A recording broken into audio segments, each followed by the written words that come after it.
அனைவருக்கும் வணக்கம். இன்றைய முக்கியமான செய்திகளை சுருக்கமாக பார்க்கலாம். தெலுங்கானா மாநிலத்தில் உள்ள 119 சட்டப்பேரவை தொகுதிகளுக்கும் நேற்று ஒரே கட்டமாக வாக்குப்பதிவு நடைபெற்றது. இதில் 64% மேல் வாக்குகள் பதிவாகின. நாடு முழுவதும் மக்கள் மருந்தகம் எண்ணிக்கையை 10,000 இருந்து 25,000 உயர்த்தும் திட்டம், மகளிர் ட்ரோன் திட்டம் ஆகியவற்றை பிரதமர் மோடி அவர்கள் நேற்று தொடங்கி வைத்தார்.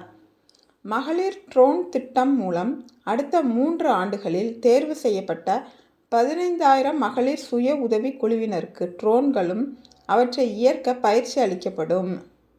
அதற்கு பிறகு விவசாய பணிகளுக்கு ட்ரோன்கள் வாடகைக்கு விடப்படும்.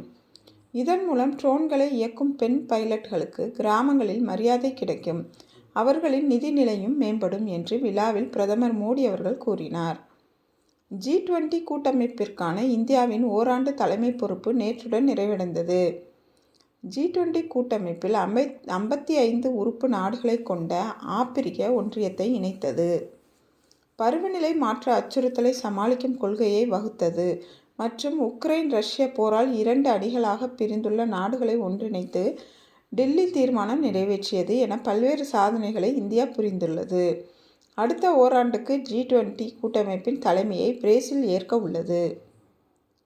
பாதுகாப்புத்துறை அமைச்சர் ராஜ்நாத் சிங் தலைமையில் பாதுகாப்பு கொள்முதல் கவுன்சில் கூட்டம் நேற்று நடைபெற்றது. இதில் ரூபாய் 2.23 லட்சம் கோடி மதிப்பிலான இராணுவ தளவாடங்களை கொள்முதல் செய்வதற்கு ஒப்புதல் அளிக்கப்பட்டது.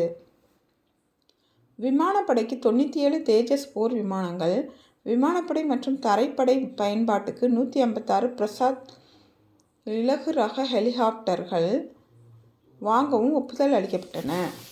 விமானப்படையில் உள்ள சுகோய் போர் விமானங்களை HAL நிறுவனம் மூலம் மேம்படுத்தும் திட்டத்திற்கும் ஒப்புதல் அளிக்கப்பட்டுள்ளது. நடப்பு 2023-24 நிதியாண்டின் ஜூலை செப்டம்பர் வரையிலான 2வது காலாண்டில் இந்தியாவின் மொத்த உள்நாட்டு உற்பத்தி 7.6% வளர்ச்சி கண்டுள்ளதாக தேசிய புள்ளியியல் அலுவலகம் நேற்று வெளியிட்ட புள்ளி விவரத்தில் தெரிவிக்கப்பட்டுள்ளது. இன்று உலக எய்ட்ஸ் தினம். இந்நாள் எய்ட்ஸ் நோய் மற்றும் அதன் விளைவுகள் பற்றிய விழிப்புணர்வை ஏற்படுத்துவதை நோக்கமாக கொண்டது. எய்ட்ஸ் நாள் பற்றிய எண்ணக்கரு முதலாவதாக 1988 நடைபெற்ற எய்ட்ஸ் பற்றிய உலக சுகாதார அமைச்சர் மாநாட்டில் உருவானது. அதன் பிறகு அரசுகளும் தன்னார்வ தொண்டு நிறுவனங்களும் இந்நாளை உலகம் முழுவதும் நடைமுறைப்படுத்தி வருகின்றன.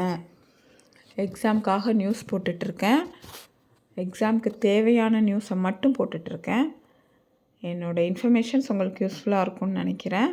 என்னோடய சேனலை ரெகுலராக வாட்ச் பண்ணுங்கள். என்னோடய சேனலுக்கு சப்போர்ட் பண்ணுங்கள், சப்ஸ்கிரைப் பண்ணுங்கள். தேங்க்ஸ் ஃபார் வாட்சிங் அண்ட் சப்போர்ட்டிங் மை சேனல்.